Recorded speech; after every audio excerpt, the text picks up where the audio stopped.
Hi, I'm Dr. Natalie, and today we're talking about developing your leadership skills.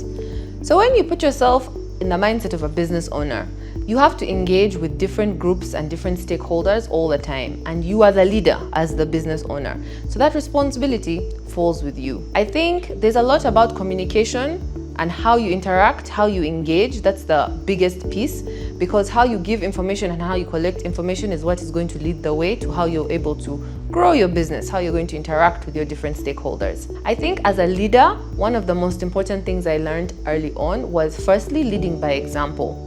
You can't tell people to do something that you're not willing to do. And I think it's also like how you train children. You can tell them something, but if they see you doing the opposite thing, they're going to do that. So you really have to hold yourself to a good standard. And you can see it across all companies. The culture of like the CEO or the MD or the chairman or the owner of the business, how they are, how they carry themselves, the energy they bring to the workplace, that's what now perpetuates. In Simba Group, we can see over the last 30 years, with so many hundreds of people, our company culture still stems from our chairman. His values, his behaviors, the way he interacts, that's still how we carry ourselves in all our different offices, in the different shops, in the different farms, in the different communities, because that's our company culture. And I think that's set by the leader. If you come to work late every day, you really can't complain when the staff are also not there. If you never send things on time, then that's the culture that's going to be in your company. Yeah, as we do things anyhow, it comes, it goes, there's no real structure. Or if you're the opposite and you're someone who is very punctual, who believes in deadlines, who has meetings at the same time, every Friday at this time there's a meeting, that's the culture that now everyone will absorb and everyone will get used to. You can see like corporate companies and how on casual Friday, the attitude and the energy changes in the office because now everything is different. So these small things make a difference, and I think as a leader, you have to be intentional about setting that example and setting that standard so that one, your team respects you, so that they listen to you and they are part of the process and they have buy-in, they believe, but also so that sets the culture, because it might start as just you and one person in the shop, and then it's 5 people, then it's 10 people, and one day you have 20 shops and they're all going to be behaving the way you set the culture. So it's important that you lead by example. I think another thing would also be to speak last. I think I read that in Nelson Mandela's book. Leaders speak last, because you want to give your team the opportunity to also grow, to be innovative, to feel comfortable to speak up to you. And it's how you empower people as well.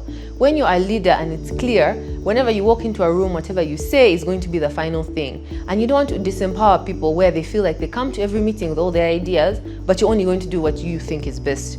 And you're the one dominating the whole conversation. So if there's a challenge, if there's an opportunity, if you're getting feedback, if it's an update, make sure that you give people the opportunity to speak and they feel comfortable and they feel safe, so you're not shutting them down or chastising them or criticizing their ideas. Let them continue to have that flow, and then at the end you can come to a conclusion, who you agree with or what you support or have your questions, because I feel like that fosters a better environment, because as one person you can't do everything. No matter how small your business is, you're still need community, you need your stakeholders, you need your team, you need your customers, you need whoever is giving you a license, you need to know your landlords, you need to be involved with other people.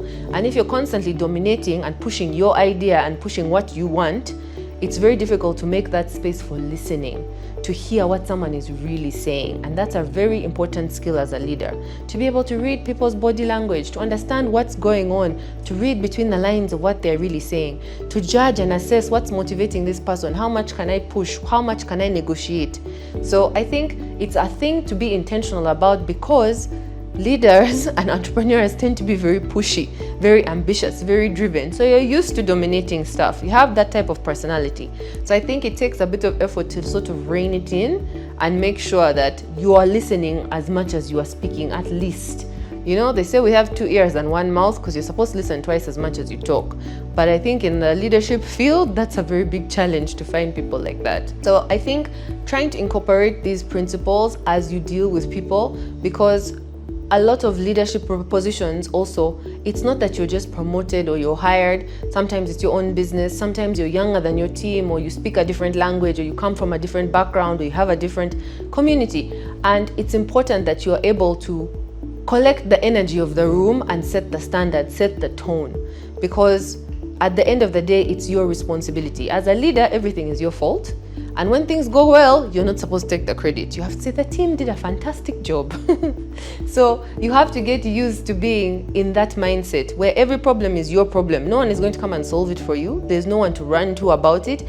And whenever something good happens, you have to acknowledge and praise those who are part of it, because it's true, nothing can be done just by you. And that attitude of humility will take you very far as a leader. So it's important that you learn how to deal with the different groups and the different stakeholders and overcome those obstacles. And it takes time and it takes practice. A lot of these things, it's easy to listen to the theory and understand, but then I hope it comes up in your real life. And those are the moments that you change your patterns, change your behaviors. The first time I had to fire someone, I think I was like 23, and they refused. They just said no and had like a whole tantrum for me and went straight to the chairman to complain that I've tried to fire them. Of course, I had my reasons. I had gone through the process, the HR policies, warning letters, everything. So I had my case, but it was a shock to me. The person was a lot older than me, and I think they were also insulted that this young girl is the one doing this and is the one given this authority. And I think what I learned from that is the way I went about it was wrong. Just because I have a title doesn't make me a leader. Just because I sit in this office or I have this desk or I have this position doesn't mean people are going to respect what I'm saying or doing or listen to me at all. And it made me realize I have to change my style of what I'm doing. I can't just show up every day and give instructions. That's not leadership. So I think learning these things as you go helps you improve your judgment, but also you can learn these things faster. I'm not the first to do it. You will not be the first to do it. You can read a book, you can watch a video, you can ask a mentor, and then when the thing is happening, instead of going to your normal way of handling things, you pause and say, this is one of those opportunities. Let me do it in a different way. How can I be more inclusive in this conversation? How can I make sure that I've heard what the person is really trying to tell me? How can I make sure that my message is also being taken seriously on that side? What are my actions and behaviors and the way that I'm carrying myself that is going to make sure that this company moves forward? It's not about you. It's about putting that ego and managing it and putting the company first. What's in the best interest of our organization? Do I need to sit through this 4-hour meeting with the KCCA guy and smile nicely because he's the one going to give me approval or not? Yes. It's not just about, I want this, I want it now, and I know I'm right, and this is how it has to be done. You have to be able to listen, to understand, and to hear people out so that your judgment in the situation improves. Once you start to do these small tweaks along the way, then your leadership ability and your skills continue to grow. And hopefully that helps your business to grow.